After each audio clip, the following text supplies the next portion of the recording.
कहानी साईं बाबा और कपिल की।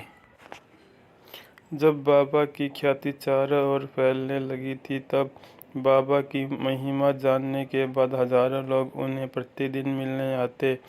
इन हजारों लोगों में एक कपिल था, जो बिना बाबा का दर्शन किए भोजन नहीं करता। चाहे कितना भी देर हो जाए, उसका नंबर आता तब तक रात हो जाती, इसलिए वह सिर्फ रात का ही। बाबा को उस पर दया आई। एक दिन बाबा ने उसे कहा, तुम यहाँ मत आया करो, बल्कि मैं ही तुम जहाँ रहते हो वहीं आ जाऊँगा। वो खुश हो गया। बाबा खुद उसके घर आएंगे तो मैं उनके साथ ही खाना खाऊंगा। अगले दिन वो खाने की थाली सजाकर बाबा की राह देखने लगा। बाबा तो नहीं आए, लेकिन एक कुत्ता सारा समय उसे परेशान करता रहा और बार बार उस थाली को खाने की कोशिश करता रहा। भगाने पर भी जब कुत्ता नहीं जा रहा था, तब गुस्से में कपिल ने उसे 2 डंडे मार दिए। दिन खत्म होने पर कपिल अपनी शिकायत लेकर बाबा के पास गया। और बाबा, आप मुझे वचन देकर भी नहीं आए, मैंने ऐसा उम्मीद नहीं की थी।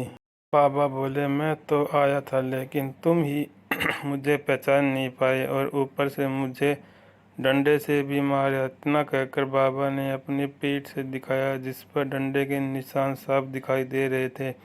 कपिल दुखी होकर रोने लगा और साईं बाबा से माफ़ी मांगने लगा। बाबा, मुझे माफ़ कर दो, मैं आपको पहचान नहीं सका। से बोला, बाबा मुझे बस एक और मौका दो, इस बार मैं आपको निराश नहीं करूँगा। बाबा उसकी बात मानते हुए बोले, ठीक है, मैं आऊँगा। कपिल खुश होकर घर लौट गया। अगले दिन से फिर थाली सजाकर वो बाबा का इंतजार करने लगा, लेकिन उस दिन पता नहीं क्यों उसे एक भी कुत्ता नहीं दिखा।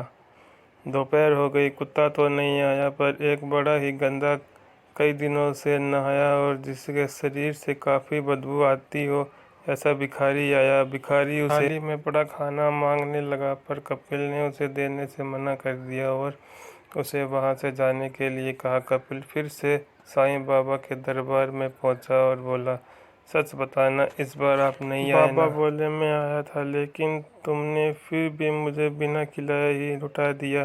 कपिल ने दिमाग पर थोड़ा जोर दिया तो उसके समझ आया कि वे भिखारी ही बाबा थे। वो बाबा के आगे फूट कर रोने लगा और एक बार बाबा से अपने घर आने के लिए कहने लगा। बाबा ने इस बार मना कर दिया और बोले, इसका कोई फ़ायदा नहीं है, मैं आऊँगा और तुम पहले से ठान कर बैठोगे और मुझे कुत्ते या भिखारी में ढूंढोगे। बस तुम इतना जान लो, मैं हर किसी में हूँ, हर जगह हूँ, इसलिए जो भी ज़रूरतमंद नज़र आए उसकी सच्चे मन से मदद कर दो।